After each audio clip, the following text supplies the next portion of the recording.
दक्षिणामूर्तये नमः। दक्षिणामूर्तये नमः। श्री गुरुभ्यो नमः। हरि ओम। ओम भद्रं कर्णेन विष्णुदेवाः भद्रं पश्येमाक्षभिरेत्राः स्थिरैर्गैस्तुष्टुवागुंसस्तनूभिः विषयमदेवहितं यदायुः स्वस्ति न इन्द्रो वृद्धश्रवाः स्वस्ति नः पूषा विश्ववेदाः स्वस्ति नस्तार्क्ष्वरिष्ठनेमिः स्वस्ति न बृहस्पतिर्ददातु। ओम शांति शांति शांतिः।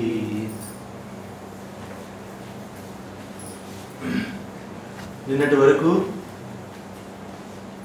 ఒక గాఢాంధకారంలో చీకటిలో ఒక తాడు అని పడి ఉన్నదాన్ని ఇది తాడు అని తెలియక ఎవరైతే ఇది పాము పాము అని అనుకుంటారో, అది పాము అని భ్రాంతి చేత ఎవరైతే భయపడుతున్నారో, ఎవరైతే దాన్ని చూసి వణికిపోతున్నారో, అలాంటి వాడు ఆ పాముని అటు నుంచి దాటలేక ఆ రోడ్డు దాటలేక అక్కడ ఆగి ఉన్నాడు.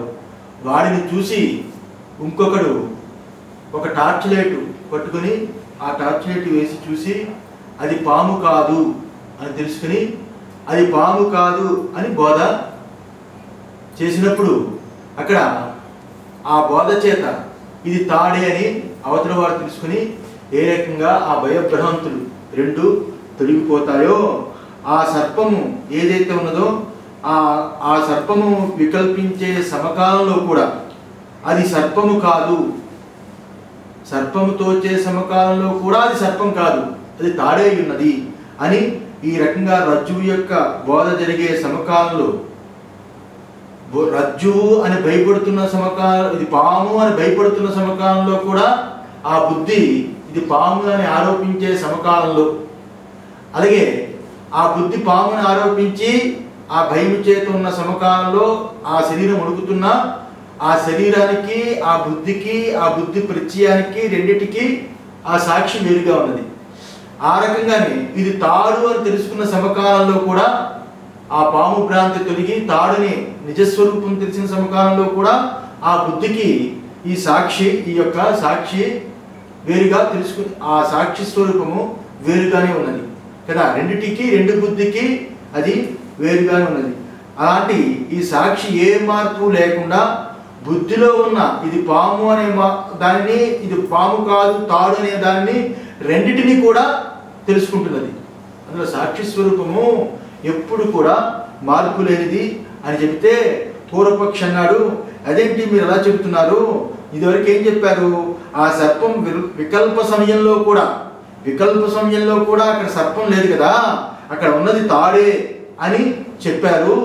బోధ కలిగిన సమకాలంలో కూడా ఆ సాక్షి స్వరూపుడు ఏ మార్పు లేడని విశేషంగా చెప్తున్నారు. ఇక్కడ ఏమిటి ఇక్కడ విశేషము, బోధ అంటే ఎప్పుడు కూడా పాము ఉన్నా పాము లేకపోయినా పాముదుగా తోచిన సమకాలంలో కూడా అది తాడే ఉన్నది, అది కదా మీరు చెప్పారు. ఎప్పుడూ సాక్షిగానే ఉన్నది కదా.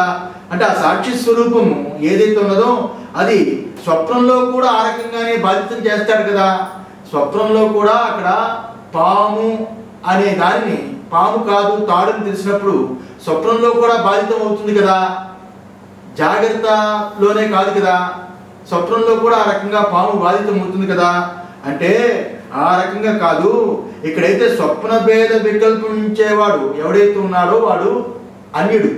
స్వప్న భేదాన్ని వికల్పించేవాడు, స్వప్నంలో ప్రమేయము ప్రమాణము లేకపోతే జ్ఞేయము జ్ఞానము జ్ఞాతృత్వము అనేవాడు అన్యుడు, అలాగే ప్రమాతృత్వం అనేవాడు అన్యుడు. స్వప్నంలో భేద కల్పన చేసే ప్రమాత వేరు. ఆ రకంగా జాగ్రత్తని తెలుసుకునేవాడు వేరు, అక్కడ ప్రమాత వేరు, ఇక్కడ ప్రమాత వేరు. అయితే ఇక్కడ ప్రమాతృత్వ దోషముతో కూడుకున్నప్పటికీ సాక్షి వేరుగా ఉన్నాడు. ఆ ప్రమాతృత్వ దోషంతో కూడుకొని లేడు సాక్షి, ఆ ప్రమాతృత్వ దోషానికి కూడా అతను వేరుగా అన్యుడిగా ఉన్నాడు. అయితే స్వప్న ప్రమాత అయితే ఏదైతే ఉన్నదో అది స్వప్నం కంటా వేరు కాదు.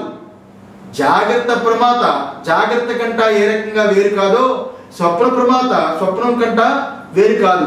అందువల్ల స్వప్నము తోచే సమకాలంలో స్వప్న ప్రమాతతో పాటు ప్రమాణములు ప్రమేయములతో కూడుకుని తోస్తుంది. జాగ్రత్త సమకాలంలో స్వప్న ప్రమాత ప్రమాణము ప్రమేయముతో సహా మొత్తం టోటల్ స్వప్నమంతా కూడా బాధితమవుతుంది. అందులో స్వప్నంతో పెద్ద విషయం లేదు. అయితే జాగ్రత్త పని జాగ్రత్త యొక్క దేహాదుల యొక్క ఆభాస అక్కడ అంటే జాగ్రత్త యొక్క దేహాదుల యొక్క ఆభాస కూడా అక్కడ అంటే సరిపోదు, కుదరదు. అక్కడ జాగ్రత్త యొక్క దేహాలు కూడా అక్కడ ఆభాస కూడా కాదు. కొన్ని ప్రమాదం ఇక్కడ జాగ్రత్త ప్రమాదది అంటే అక్కడ జాగ్రత్త ప్రమాద అన్నా అక్కడ దోషం వస్తుంది. ఎందుకంటే జాగ్రత్త ప్రమాద అక్కడ లేదు, స్వప్న ప్రమాదం వేరు. అలాంటప్పుడు ఇక్కడ మేమేం చెప్పామంటే జాగ్రత్తలో ఏదైతే జాగ్రత్తలో కానీ స్వప్నములో కానీ రజ్జు సర్ప భ్రాంతి ఏదైతే ఉన్నదో ఇక్కడ విషయం ఏమిటంటే జాగ్రత్తలో రజ్జు సర్ప భ్రాంతి కలిగిన లేకపోతే స్వప్నంలో రజ్జు సర్ప భ్రాంతి కలిగిన ఆ రెండు ప్రమాతృత్వ దోషం మాత్రము కాదు, అది అవిద్యా దోషమై ఉన్నది. అవిద్య చేతనే ప్రమాతృత్వం తోస్తున్నది. అసలు ప్రమాత అనే తోచడానికి కారణమే అవిద్య కారణమైనది. అవిద్య ప్రమాత దోషం కాదు, అవిద్య చేత ప్రమాతృత్వం వచ్చింది. అవిద్య చేత ప్రమాతృత్వం వచ్చింది. అందువల్ల ఆ ప్రమాతృత్వము చేత అక్కడ ఉన్నది ఇంకొకలా కనిపిస్తుంది. ఉన్నది ఇంకొకలా కనిపించడానికి కారణము అవిద్యయే. తన స్వరూపం తెలియనప్పుడు అది ప్రమాతృవుగా తోస్తున్నది. తన స్వరూపం తెలిసినప్పుడు ఆ ప్రమాతృత్వము తొలగిపోతున్నది. అంతవరకు అవిద్య అనే ముసుగులో ఉన్నది ఆ ప్రమాతృత్వము. అవిద్య అనే ముసుగులో ఉన్నది కాబట్టి తన స్వరూపము తెలియకపోవడం అనే అవిద్య అనే ముసుగులో ఉన్నది కాబట్టి నేను నేను నేను అని నేను అనే దానితో కూడుకుని ఉన్నది. అవిద్య ముసుగు తొలగినప్పుడు నేననే ప్రమాతృత్వం కూడా తొలగిపోతుంది. అదే అవిద్య ఎవరికి? తన స్వరూపం తెలియకపోవడమే అవిద్య. అలాంటి అవిద్య చేత అంటే అవిద్య అనేది రెండిటికీ సమానంగా ఉన్నది. స్వప్నములోనే కాదు అవిద్య, స్వప్నమే అవిద్య స్వరూపం కాదు, జాగ్రత్త కూడా అవిద్యా స్వరూపమే ఉన్నది. అవిద్య రెండిటికీ సమానంగా ఉన్నది. అందువల్ల ఇక్కడ ఏదైతే తాడు పాముగా తోచిన ఎండమావి యందు నీరుగా తోచిన అది ప్రమాతృత్వ దోషము కాదు, అవిద్యా దోషము అని నిన్నటి వరకు చెప్పాడు. అందులో జాగ్రత్త ప్రమాత ఏదైతే ఉన్నదో జాగ్రత్త ప్రమాత స్వప్న ప్రమాత రెండు వేరు వేరు, ఈ రెండు అవిద్య స్వరూపమై ఉన్నవి అని చెప్తూ, అయితే ఈ అవిద్య ఎందుకు వచ్చింది, ఎవరికి వచ్చింది, ఎలా వచ్చింది అని అంటే ఇది వైనాసికుల్లాగా అవిద్య విచారానికి పోతే ఆఖరికి అవిద్య అనేది సత్యమే నిలబడుతుంది. అది సత్యమే నిలబడుతుంది. ఎవరికి వచ్చింది, ఎందుకు వచ్చింది అంటే అవిద్యా స్వరూపం ఎందుకు వచ్చింది అనే దానికి ప్రశ్నకి జవాబు లేదు. ఎందుకంటే అవిద్య తోచిందా లేదా, అవిద్యా స్వరూపం తోచిందా లేదా, అవిద్య ఎలా తోచింది, లేనిది ఉన్నట్టుగా కనిపించడమే అవిద్య. లేనిది ఉన్నట్టుగా కనిపించడమే ఇక్కడ అవిద్య ఉన్నది. ఈ రకంగా భ్రాంతి తొలగిన సమకాలంలోనే ఇది తాడు అని నిశ్చయం కలిగినప్పుడు అప్పుడు ఆ పాము తొలగి తాడుగా తెలిసినప్పుడు కూడా అక్కడ ఆ బుద్ధి యొక్క ప్రత్యయానికి ఈ తాననే సాక్షి విలక్షణంగా ఉన్నది. అందువల్ల తెలుసుకున్న తర్వాత యథార్థాన్ని తెలుసుకున్న తర్వాత ఆ బుద్ధిలో కూడా ఇటువంటి విశేషాలు లేవు. ఆ రకంగా తన సాక్షి స్వరూపము తెలుసుకున్న తర్వాత ఆ బుద్ధి కూడా ఎటువంటి అవిద్యా వికల్పాలు లేనిది. అది సాక్షి నిలిచి ఉంటుంది అని చెప్పి ఆ రకంగా ఇక్కడ కూడా స్వప్న జాగ్రత్త ప్రమాతలు రెండు కూడా విలక్షణములై ఉన్నాయి.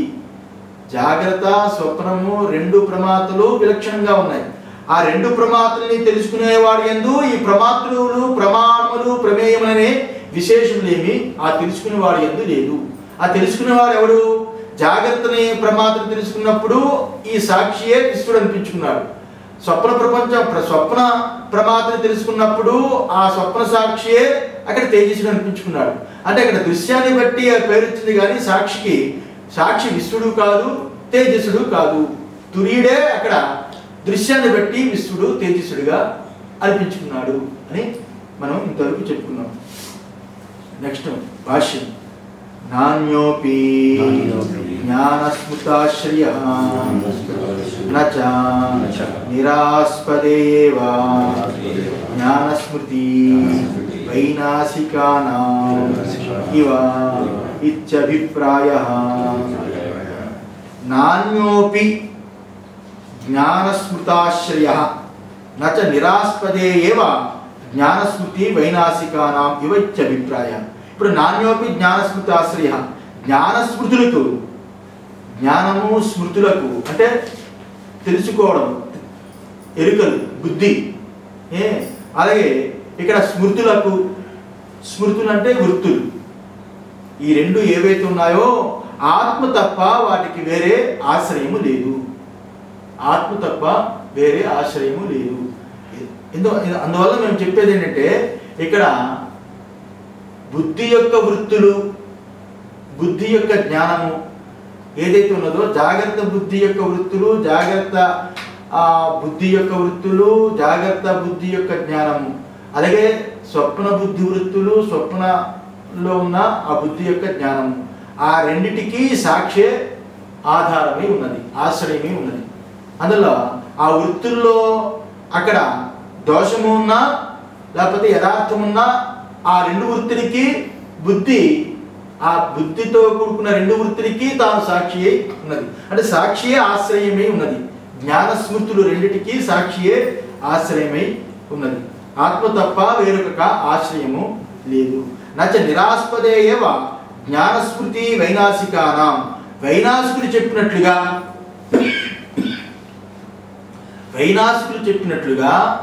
ఇక్కడ నిరాస్పదము కాదు, అంటే ఏ ఆస్పదము లేని శూన్యము కాదు, ఏ ఆస్పదము లేని శూన్యము కాదని ఇది వేదాంత నిశ్చయములు, వేదాంత నిశ్చయము. వేదాంతులకి ఇది సమ్మతం కాదు, నిరాస్పదం అనేది సమ్మతము కాదు. ఎందువల్ల అక్కడ వైనాశికులు ఏం చెప్తారు, శూన్యమే రెండింటికి ఆధారమని చెబుతారు. ఎందుకంటే విజ్ఞానము ఏదైతే ఉన్నదో, విజ్ఞానమే బుద్ధే వాళ్ళకి, బుద్ధి వరకే వచ్చి విచారించారు విజ్ఞానవాదులు, శూన్యవాదులు. శూన్యవాదులు వైనాశికులు. అలాగే బౌద్ధుల్లో 3 రకాలు ఉన్నాయి. అలాంటి విజ్ఞానవాదులు, శూన్యవాదులు ఇచ్చారు. ఈ రకంగా ఇక్కడ ఏదైతే విజ్ఞానం మారుతూ మారుతూ మారుతూ మారుతూ శూన్యమైపోతుంది, శూన్యం అవుతుంది. ఒక విజ్ఞానం ఇంకో విజ్ఞానాన్ని అందిస్తూ ఈ విజ్ఞానం శూన్యం అవుతుంది, ఆ విజ్ఞానానికి ఈ విజ్ఞానాన్ని అందిస్తుంది అని చెప్తారు వాళ్ళు. ఏమిటి, ఎలాగా, ఇప్పుడు ట్యూబ్లైట్ వెలుగుతూ ఆరుతూ ఆరుతూ వెలుగుతున్నప్పుడు ఈ ఆరిన కాంతి వెంటనే వెలుగుతున్న దానికి అందించి మళ్ళీ ఈ యొక్క ప్రత్యయం చచ్చిపోతుంది. అలాగే ఒక ప్రత్యయం చచ్చిపోతూ చచ్చిపోతూ ఇంకో దానికి అప్పచెబితే చచ్చిపోతూ ఉంటుంది. అందువల్ల ఈ రకంగా శూన్యమైపోతూ వస్తువు కనిపిస్తూ ఉంటుంది. అందులో వచ్చిందంతా శూన్యం నుంచే వస్తున్నది, శూన్యంలోనే పోతుంది. ఇప్పుడు సుషుప్తి ఏదైతే ఉన్నదో శూన్యం అంటారు వాళ్ళు. శూన్యం నుంచే జాగ్రత్త స్వప్నం వచ్చిందంటారు. ఏమీ లేని నిరాధారమైన నిరాస్పదమైన శూన్యం నుంచి ఎలా మెలుకుంటున్నామో అలాగే శూన్యంలోంచే మళ్ళా మెలకువ స్వప్నము లోపట అణిగిపోతూనే అంటారు. శూన్యమే ఆధారం అంటారు, శూన్యమే ఆశ్రయం అంటారు. కానీ అది శూన్యమని చెప్పేవాడు ఎవరు, ఇది శూన్యమని తెలుసుకునేవాడు ఎవరు, అక్కడ శూన్యం ఉందని తెలిపేవాడు ఎవరు? ఆ ఎరుకియే, ఆ తెలివియే మేము ఆత్మ అని అంటున్నాం, ఆత్మ అంటున్నాం. అందువల్ల ఇక్కడ అవస్థలకి కానీ అవస్థాంతర్గతమైన ప్రమాతృవు, ప్రమాణము, ప్రమేయమనే వీటన్నిటికీ కూడా శూన్యం ఆధారం కాదు, ఈ సాక్షియే ఆశ్రయమై ఆధారమై ఉన్నది అని ఇంతవరకు చెప్పి, అదే కదా ఏకాత్మ చిత్ ప్రకాశ స్వరూపంతో ఇది జ్ఞానస్మృతులకి ఆశ్రయమై ఉన్నది. ఏకాత్మ ప్రత్యయ సారం అనం కదా, ఏకాత్మ స్వరూపమైన చిత్ స్వరూపమైన అంటే నిత్య చైతన్య స్వరూపమైన ఏదైతే ఎప్పుడు ఉన్నదో ఆ ఉన్న వస్తువు ఎప్పుడు ఎరుక స్వరూపమై ఉంటుంది. ఏదైతే ఎరుక స్వరూపమై ఉన్నదో అది ఎప్పుడు అనంత స్వరూపమై ఉంటుంది. ఏదైతే ఎరుక స్వరూపమై ఉన్నదో అది అనంత స్వరూపమై ఉంటుంది. బుద్ధి యొక్క ఎరుక అంతమై ఉంటుంది, బుద్ధి యొక్క ఎరుక అంతమై ఉంటుంది. అది ఒక అవస్థలో ఉన్న బుద్ధి ఎరుక ఇంకొక అవస్థలో అంతమైపోతుంది, ఇంకొక అవస్థలో ఉన్న బుద్ధి ఎరుక ఈ అవస్థలో ఉండదు. అలాగే ఆయా అవస్థలోనే ఆ బుద్ధి ఎరుక అంతమైపోతూ ఉంటుంది. కన్నుతో ఉన్న ఎరుక చెవితో ఉండదు, చెవితో ఉన్న ఎరుక ముక్కుతో ఉండదు, వాసనతో ఉండదు, వాసనతో ఉన్న ఎరుక స్పర్శతో ఉండదు. ఎరుకలు అక్కడ మార్పు చెందుతూ ఉంటాయి, బుద్ధి యొక్క ఎరుకలు. అలాంటి బుద్ధి ఎరుకలు కూడా తెలుసుకునే స్వరూపం ఏదైతే ఉన్నదో అది సాక్షి స్వరూపమే ఉన్నది. బుద్ధికి ఎరుక ఉన్నది, మరుపు ఉన్నది. కానీ సాక్షి ఎరుకని మరుపుని రెండిటినీ తెలుసుకుంటుంది. ఎరుక మరుపులకి రెండిటికి ఆవల ఉన్నది.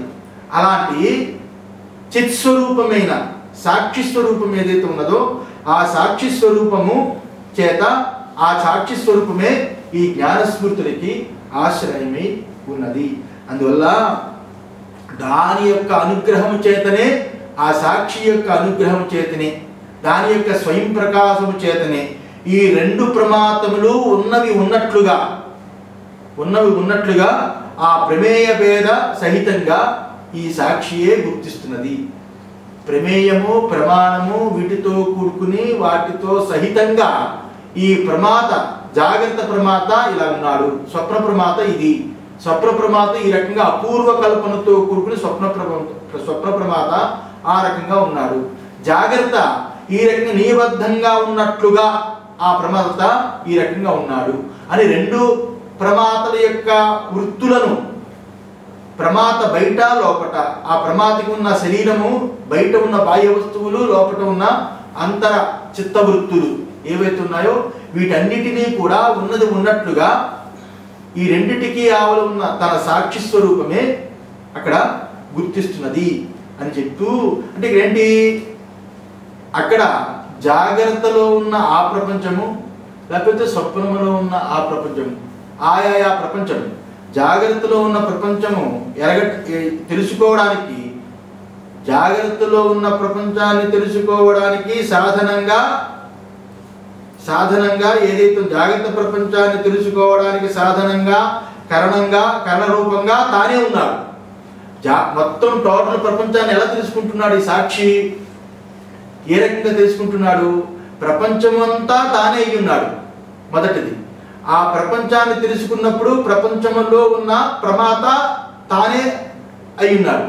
ప్రమాతకి కనిపించే ప్రమాత ఉపయోగించుకునే ప్రమాణములు తానే అయి ఉన్నాడు. ప్రమాణములతో కూడుకున్న ప్రమేయము తానే అయి ఉన్నాడు. ఈ రకంగా ఏదైతే అక్కడ ఆ యొక్క ప్రమేయ రూపమైన దాన్ని తెలుసుకోవడానికి కరణాలు, ఆ కరణాన్ని తెలుసుకోవడానికి ప్రమాతృత్వము అంతా తానే ఉపయోగించి నేను ఎరుగుతున్నాను అంటున్నాడు. ప్రమాణాలు ఉపయోగించి ప్రమేయాన్ని తెలుసుకుంటున్నప్పుడు అక్కడ ప్రమాతృత్వం వచ్చింది కదా, ఆ ప్రమాతృత్వం అనే నేను తెలుసుకుంటున్నాను అన్నప్పుడు ఆ నేను ఈ తానే అయి ఉన్నాడు. తానే ఈ ప్రపంచమంతా ఈ ప్రపంచంలో ఉన్న నేనుగా ప్రమాణాల చేత ప్రమేయాన్ని తెలుసుకుంటున్నాడు. అంటే ప్రమాత రూపకంగా ఏదైతే కనిపిస్తుందో దాని యొక్క తత్వము కూడా ఈ సాక్షియే అయి ఉన్నది. అందులో సాక్షి కంటా అన్యంగా ప్రమాత ఉన్నది, ప్రమేయం ఉన్నది, ప్రమాణం ఉన్నది అనుకోవడం కూడా తప్పు. ప్రమేయ ప్రమాత స్వరూపమంతా ఆ యొక్క సాక్షి యొక్క తత్వమే ఉన్నది. సాక్షియే మూడు రూపాలుగా కనిపిస్తున్నది. సాక్షియే మూడు రూపాలుగా కనిపిస్తున్నది. తాడే అక్కడ పాముగా, భూమి బీటగా, పూల దండగా కనిపించినట్లుగా ఈ సాక్షి స్వరూపమైన ఒకే ఆత్మ స్వరూపమైన అద్వితీయమైన ఆత్మయే ఇక్కడ ప్రమాత, ప్రమాణము, ప్రమేయం అని మూడు రూపాలుగా కనిపిస్తున్నది. అంటే మూడు రూపాల యొక్క నిజతత్వము, నిజ స్వరూపం ఏది అంటే సాక్షి స్వరూపమే. సాక్షి స్వరూపమే. అదే సాక్షియే ఈ రకంగా వికల్పించబడుతున్నది. ఆ సాక్షియే వికల్పాన్ని తెలుసుకుంటున్నది. ఆ వికల్పించే దానిని ఇంకొకడు తెలుసుకునేవాడు లేడు. వికల్పించే వాటికి ఉనికి తానే. ఆ వికల్పాన్ని తెలుసుకునే ఆ యొక్క చైతన్యము తానే. వికల్పాలన్నిటికీ ఆ యొక్క అనంతము తానే అయి ఉన్నాడు అని ఈ రకంగా చూపిస్తూ, అందువల్ల ఈ రకంగా చూసినప్పుడు ఏమాత్రం కూడా వైషమ్యము లేదు. ఇదే సరి అయిన తాత్పర్యము. అదే ఇక్కడ కూడా చెప్పబడింది. ఎక్కడ ఏమని, కల్పయత్యాత్మనాత్మానం దేవయితి. ఈ యొక్క కారికలో మనం చదవలేదు. ఈ యొక్క కారికలో కల్పయత్యాత్మానమాత్మానం అని దేవయితి చెప్పబడింది. తనచే తనను కల్పించుకొనుచున్నాడు ఆ దేవుడు. తాననే దేవుడు, తాననే ఈ ఆత్మ, ఈ ఆత్మనే తాను తనచే తానే కల్పించుకొనుచున్నాడు అని ఈ రకంగా, అందుకే ఇక్కడ ఈ రకంగా చెప్పబడింది. అంటే ఇక్కడ ప్రమాత, ప్రమాణము, ప్రమేయము అని రూపము చేత ఏదైతే వికల్పమే తోచుతున్నదో దాని యొక్క పరమాత్మ స్వరూపము ఆత్మతత్వమే అని మర్చిపోకూడదు. నిజంగా ఈ మూడు తనకంట అన్యము కాదు. అక్కడ పాముగా కనిపించినా, భూమి బీటగా కనిపించినా, లేకపోతే పూలదండగా కనిపించినా దాని నిజతత్వము తాడే అయినట్లుగా, అక్కడ ప్రమాతగా కనిపించినా, ప్రమాణముగా కనిపించినా, ప్రమేయముగా కనిపించినా దాని యొక్క నిజస్వరూపము, నిజతత్వము ఈ తానే ఉన్నది. తాను కంట, ఈ తానుని ఆత్మ కంట అన్యముగా ఏ వస్తువు పుట్టను లేదు, ఏ వస్తువు ఉండను లేదు, ఏ వస్తువు లీనము కాను లేదు. పుట్టుట, ఉండుట, లీనమవుట ఇది అవిద్యా దృష్టితో చూపించాము. మీరు చెప్పారు కదా ఆత్మ ఆకాశ సంభూత అని, పుట్టుకని అంటే అది అవిద్యా దృష్టితో చూపించామే కానీ నిజంగా తానే ఇక్కడ పుట్టినట్లుగా, నిలిచినట్లుగా, లీనమైనట్లుగా, మూడు రూపాలుగా కనిపించడానికి అది అవిద్యా దృష్టియే కానీ అది పుట్టుకకి, నిలవడానికి, లీనమవడానికి అసలు ఏ రకమైన ఆశ్రయం ఇది లేదు. అందులో మూడిటికి చెప్పినప్పుడు కారణం అదే ఉన్నది, అదే కారణమై ఉన్నది అని ఈ రకంగా దాని యొక్క పరమాత్మతత్వం ఆ యొక్క సాక్షి అని చెప్తూ, ఇంకా ఈ జ్ఞానస్మృతులకు వేరే ఆశ్రయమే లేదు, అంతా తానే ఉన్నది, తానే ఆశ్రయమై తన స్వరూపమైన ఆత్మయే ఆశ్రయమై ఉన్నది అని చెబుతూ, నాణ్యతోస్తి ద్రష్ట, నాణ్యతోస్తి శ్రోత, నాణ్యతోస్తి మంత, నాణ్యతోస్తి విజ్ఞాత అని బృహదారణ్యకం 3:7-23 అని శృతిలో కూడా చెప్పబడింది. నాణ్యతోస్తి ద్రష్ట, అతడు తనకంటా వేరుగా చూచేవాడు ఎవడైతే ఉన్నాడో తనకంటా వేరుగా చూచేవాడు మరొకడు లేడు, నాణ్యతోస్తి ద్రష్ట. అలాగే నాణ్యతోస్తి శ్రోత, తనకంటా వినేవాడు మరొకడు ఇంకొకడు లేడు. అలాగే నాణ్యతోస్తి మంత, తనకంటా మననం చేసేవాడు ఇంకో మననం చేసేవాడు మరొకడు లేనే లేడు. నాణ్యతోస్తి విజ్ఞాత, తనకంటా తెలుసుకునేవాడు మరొకడు వేరొకడు లేడు, తెలుసుకునేవాడు వేరు లేడు. అంటే అక్కడ అర్థం ఏమిటి? చూచేవాడు తానే, అలాగే వినేవాడు తానే, ఆ రకంగా ఆ మననం చేసేవాడు మంత అంటే మనస్సు చేత మననం చేసే మనస్సు తానే, ఆ రకంగా నాణ్యతోస్తి విజ్ఞాత, తెలుసుకునేవాడు తానే అని. బుద్ధి తానే, మననం చేసే మనస్సు తానే, ఆ రకంగానే అక్కడ శ్రోత్రము అంటే శ్రోత్రము, త్వక్కు, చక్షు, జిహ్వ, ఘ్రాణం అని జ్ఞానేంద్రియాలు తానే, ఆ రకంగా ద్రష్ట అంటే చూపు తానే అయ్యున్నాడు, సర్వము తానే అయ్యున్నాడు, తనకంటా వేరుగా ఇంకొకడు లేడు అని ఈ రకంగా శృతి కూడా చెప్తున్నది. అందువలన వైనాశికులు ఏదైతే చెప్పారో, వైనాశికులు చెప్పినట్లుగా ఈ యొక్క వేదాంతము ఏదైతే ఉన్నదో అది నిరాస్పదము కాదు, శూన్యము కాదు, శూన్యము ఆశ్రయము కాదు, ఆత్మయే ఆశ్రయమై ఉన్నది. అందువల్ల ఈ జ్ఞానస్మృతులకి ఆత్మయే ఆశ్రయము అని. మనసో మనః కేనోపనిషత్తులు చెప్పబడింది 1-2 అంటే మనసో మనః, మనస్సుకు కూడా అది మనస్సు అయి ఉన్నది.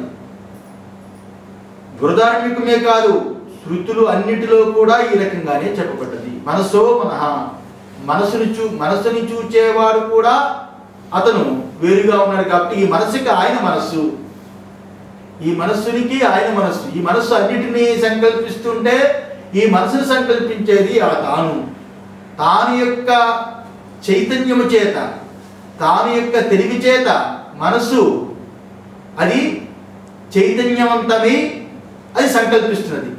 మనసు సంకల్పించాలి అంటే మనసుకి ముందు తాను ఉండాలి, తన యందు మనసు సంకల్పం. మనసు యొక్క సంకల్ప వికల్పాలకి రెండిటికి మనస్సుకి ఈ తానే ఆధారమే ఉన్నది. తాను యొక్క చైతన్యం చేత మనస్సు సంకల్పిస్తుంది అంటే తానే అక్కడ మనస్సుగా అనిపించుకుంటున్నది అని అర్థం. ఇక్కడ తానే మనస్సుగా అనిపించుకుంటున్నదని కేనోపనిషత్తులో అద్భుతంగా చెప్తాడు. ఏన హుర్మనో మతం అని, అంటే దేని చేత మనస్సు అంతా కూడా వ్యాపించి ఉన్నదో అని మహాత్ములు చెబుతున్నారో, మతం అంటే ఎవరైతే చెబుతున్నారో వాళ్ళ అభిప్రాయం. ఏదైతే దేని చేత ఈ మనస్సు తన సర్వాన్ని వ్యాపించి ఉన్నదో అంటే ఏమిటి? దేని చేత ఈ మనస్సు వ్యాపించి ఉన్నది? తాను చేత. ఈ తానుని స్వరూపము చేత ఈ మనస్సు సర్వాన్ని వ్యాపించి ఉన్నదో, సర్వాన్ని వ్యాపించి ఉన్నదంటే అక్కడ ఏం చెప్తాడు? అనేజ చేతం మనసో జవీయో అని వస్తుంది. అక్కడ అంటే మనస్సు ఏదైతే ఉన్నదో ఇక్కడ ఉండి స్వర్గం గురించి ఆలోచించినప్పుడు స్వర్గము దగ్గరికి పోతుంది. స్వర్గంలో ఉన్న విషయాలన్నిటిని కూడా మనసు, ఇప్పుడు కన్ను కొండ అన్నప్పుడు కొండ వరకే చూస్తుంది, కొండ ఆవతలు చూడలేదు. దానికంతా ఇది అలాగే ఇంద్రియాలన్నీ కూడా అంతే. జ్ఞానేంద్రియాలు వాడుకునే మనస్సు ఎంత గొప్పది అంటే అమెరికా గురించి ఆలోచిస్తే అమెరికా వెళ్ళిపోతుంది, స్వర్గం కోసం చెప్తే స్వర్గం కోసం వెళ్ళిపోతుంది. అంటే అంత జవీయో, అంత స్పీడ్గా మనస్సు అంత వ్యాపకమైనది. అలాంటి మనస్సు వ్యాపించినది అంటే మనసు కంటా ముందు తాను వ్యాపించి ఉన్నాడు. తాను లేకుండా మనస్సు ఎక్కడికి ప్రయాణం చేయలేదు, మనస్సు ఏది చూడలేదు. అంటే ముందు తానుండి తన యందు మనస్సు సర్వాన్ని వ్యాపించి ఉన్నది. దేని చేత? తాను యొక్క స్వరూపము చేత ఈ మనస్సు సర్వాన్ని వ్యాపించి ఉన్నది. అంటే అర్థం ఏమిటి? ఈ తానే మనస్సు వలె అయి సర్వాన్ని వ్యాపించి ఉన్నది అని ఈ రకంగా అక్కడ చూపించాడు. చూపించి ఈ జ్ఞాన స్మృతులు ఆశ్రయం ఏదైతే ఉన్నదో అది ఆత్మయే ఆశ్రయమై ఉన్నదని ఇంతవరకు చెప్పారు. అందులో ఇక్కడ ప్రమాత, ప్రమాణము, ప్రమేయం రూపకంగా ఉన్నది, సకలము ఆత్మయే ఉన్నది. అందుకని ఆత్మ కంట వేరుగా ఈ మూడు, ఈ త్రిపుటి ఏదైతే ఉన్నదో వేరుగా లేనే, ఈ త్రిపుటి స్వరూపము నిజతత్వం ఈ ఆత్మయే ఉన్నది అని చెప్పాడు. చెప్పి ఇప్పుడు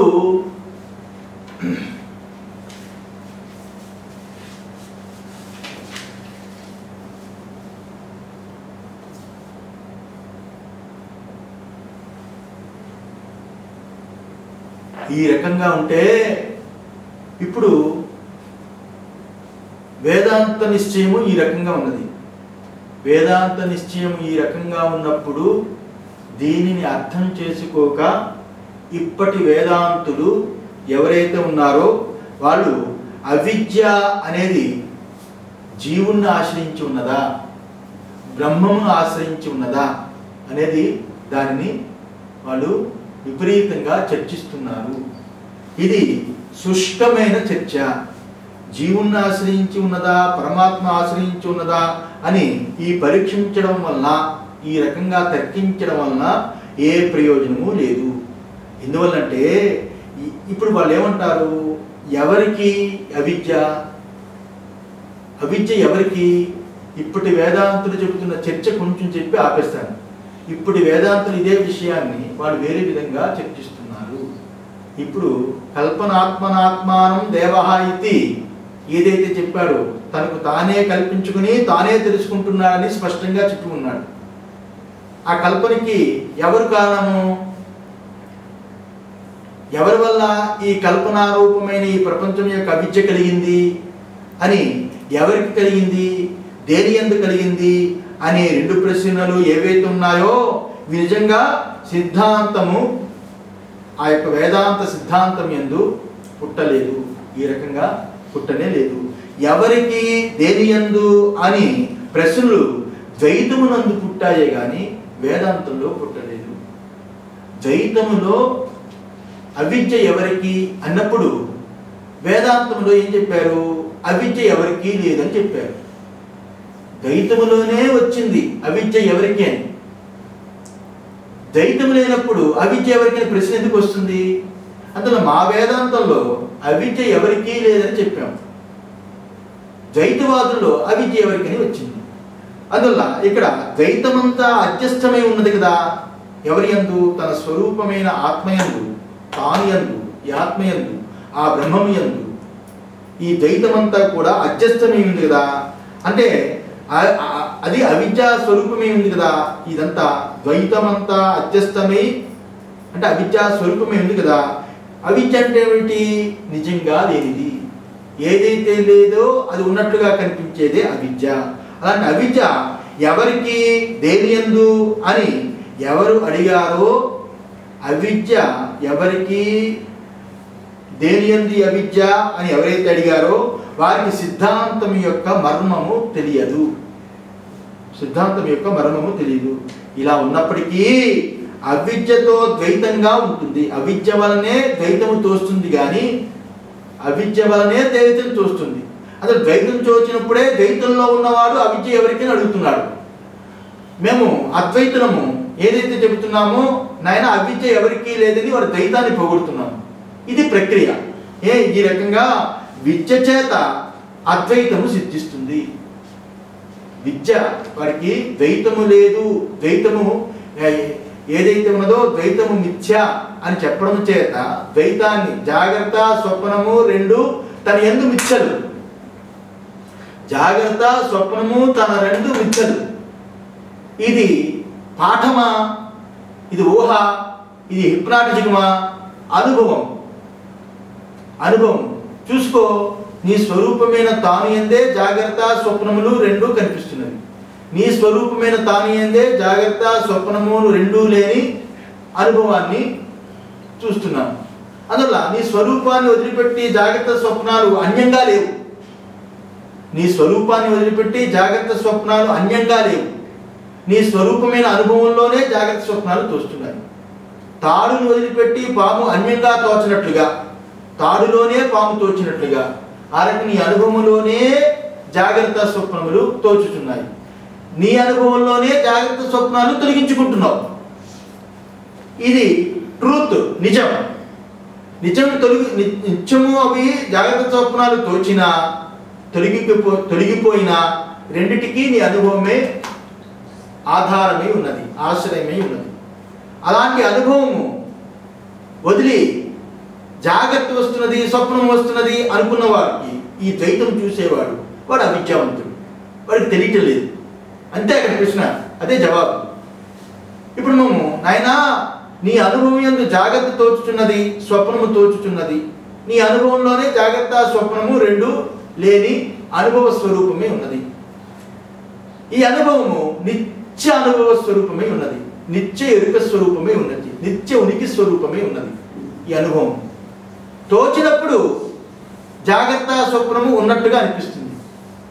తోచినప్పుడు ఎక్కడా ఉండవు. తోచినప్పుడు ఉన్నట్టుగా అనిపిస్తుంది.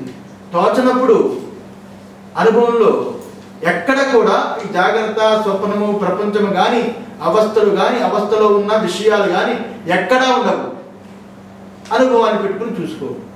నీ అనుభవంలో ఎప్పుడు కూడా జాగ్రత్త స్వప్నం అనేది ఎక్కడా ఉండదు. తోచే సమకాలంలో ఉన్నట్లుగా కనిపిస్తుంది. ఏదైతే ఉందో అది కేవలము ఎండమావి యందు నీరు వలె. అంటే అర్థం ఏమిటి? నీ యందు అవస్థలే లేవు. అవస్థలు కేవలము తోపికి. తోచే సమకాలంలో కూడా అది ఉన్నట్లుగా కనిపించేదే కానీ ఉన్నది కాదు. ఉన్నది అయితే దానిని వదిలిపెట్టి నువ్వు ఉండాలి, లేకపోతే నీకంట అన్యంగా ఉండాలి. నీకంట అన్యంగా ఉన్నట్టుగా నీ అనుభవంలో లేదు. సుషుప్తి అనుభవాన్ని తీసుకున్నప్పుడు నీకంట అన్యంగా అవస్థలు ఉన్నట్టుగా నీ అనుభవంలో లేదు. అవస్థలు వదిలిపెట్టి సుషుప్తిని అనుభవిస్తున్నాననే అనుభవము లేదు. అనుభవము లేదు. అక్కడ కేవలము అనుభవ స్వరూపమే ఉంటాము. అనుభవ స్వరూపమే ఉంటాము. ఈ రకంగా విచారించినప్పుడు అనుభవమే ఉన్నది కానీ అనుభవం యందు రెండు అవస్థలు అనేది ఎప్పుడూ లేవు అన్నప్పుడు అద్వైతము సిద్ధిస్తుంది. దాన్ని పెట్టుకొని అడిగితే సూత్ర భాష్యంలో 4.1.3లో శంకరాచార్య వారు ఇలా చెప్పారు. ఏంటన్నారంటే అక్కడ శంకరాచార్య వారు ఈ అజ్ఞానం ఎవరికి, ఈ అవిద్య అనేది ఎవరికి అంటే అడుగుతున్న నీకే అని చెబుతున్నాం. ఆ ప్రశ్న అడిగాడు శిష్యుడు, గురువు గారు అజ్ఞానం ఎవరికి అంటే అవిద్య ఎవరికి? నాయనా అవిద్య ఎవరికి అని అడుగుతున్నావు కదా, అవిద్య ఎవరికి అని అడిగిన వాడికే అవిద్య ఉన్నది. ఎందువల్లంటే అవిద్య లేనివాడు అవిద్య ఎవరికి అని అడగడు. అవిద్య ఎవరికి అడిగాడు అంటే అక్కడ ద్వైతాన్ని చూస్తున్నాం. ద్వైతంలో ఉండి అవిద్యను అడుగుతున్నాం. అవిద్య ఎవరికి అని, ఎవరికి అనేది బహువచనం. బహువచనం అక్కడ ఏమైంది? అనేకత్వంతో కూడుకుని నానాత్వంతో కూడుకుని ఉన్న ప్రత్యయాన్ని పెట్టుకుని నువ్వు అవిద్య ఎవరికి అడుగుతున్నావు. ఆ ప్రత్యయము అద్వైతంలో విరుద్ధము. ఎందువల్ల ఏకం అద్వితీయం అయి ఉన్నది. ఏకం అద్వితీయమైన స్వరూపాన్ని తెలుసుకున్నప్పుడు అక్కడ అవిద్య అనే విషయమే లేదు. ఎవరికి అని బహువచనంతో నువ్వు నానాత్వాన్ని చూసి అడిగినప్పుడు అవిద్య ఎవరికి అని అడుగుతున్నావు కదా నువ్వు చూసి, అదే నీకే ఉన్నది, ఈ నానాత్వం లేదని చెప్పాలి నేను అని. అవిద్య ఎవరికి అని అంటే అడుగుతున్న నీకే అని చెప్తున్నాం. ఎందువల్లంటే నేను ఈశ్వరుడినే, నేను ఈ తానునే పరమాత్మనే అని ఎవరికైతే జ్ఞానం కలుగుతుందో, ఈ తానుని ఆత్మని అని ఎవరైతే శృతి చెప్తుంది కదా, అంటే ఇక్కడ మళ్ళీ శిష్యుడు అడుగుతున్నాడు గురుగారు, అదేంటి గురుగారు శృతి చెప్పింది కదా నువ్వు ఈశ్వరుడివే ఉన్నావు, నువ్వు సాక్షి స్వరూపుడై ఉన్నావు, అనుభవ స్వరూపుడై ఉన్నావు, ఆత్మస్వరూపుడై ఉన్నావు, బ్రహ్మస్వరూపమై ఉన్నావు అని శృతి చెప్పింది కదా.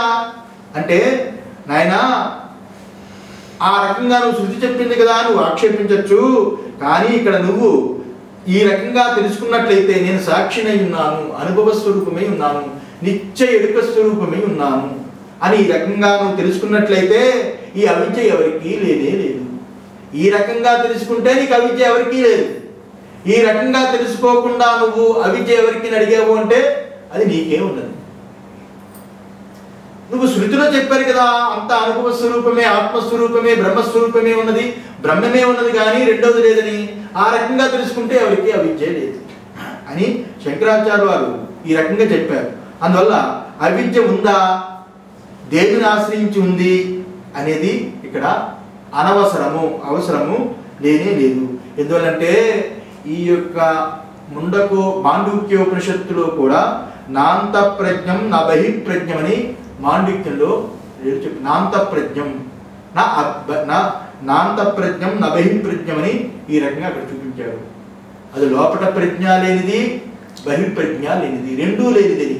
అంటే ప్రపంచం లేనిది కేవలము తానే ఉన్నదని అక్కడ శృతివాక్యము చూపించాడు ఈ మాండూక్య ఉపనిషత్తులో అని చెబుతూ, ఈ రకంగా శృతి విద్య అవిద్య రెండు ఏదైతే ఉన్నదో విద్య అవిద్య